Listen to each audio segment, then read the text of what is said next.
It's not just a circumstantial kind of gratitude. Bakit? Merong mga pagpapasalamat na circumstantial lang. Nagiging mapagpasalamat ang isang mananampalataya kung pakiramdam niya na siya ay pinagpala. Kung pakiramdam niya na maayos ang kanyang buhay ngayon, na mukhang mabunga ang taon ko ngayon. Nagiging mapagpasalamat ang isang mananampalataya kung medyo maalwan ang kanyang buhay. Medyo komportable, no, ang kanyang paglilingkod. No hiccups, no problems, no. Walang masyadong suliranin ang aking paglilingkod ngayon. Kaya nagiging mapagpasalamat ang isang mananampalataya.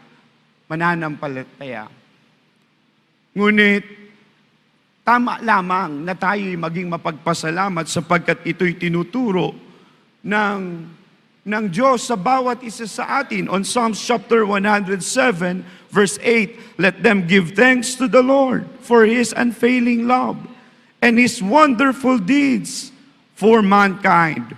For He satisfies thirsty and fills the hungry with good things.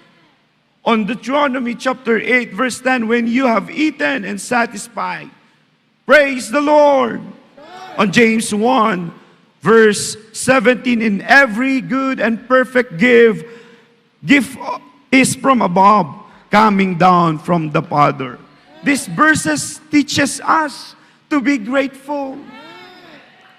But the overabounding gratefulness is not just circumstantial. Hindi lamang kapag tayo ay tumatanggap ng mabuti sa Diyos. No. Hindi lamang kung kailan tayo pakiramdam natin na tayo ay pinagpapala. Ngunit, ang malabis na pagpapasalamat ay nagagawa pa rin ng isang mananampalataya kahit siya'y nagkukulang. Yan ang malabis na pagpapasalamat.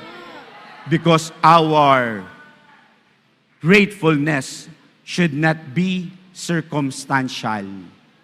It should be a manifestation of the unstoppable grace of God. Purihin ang Panginoon.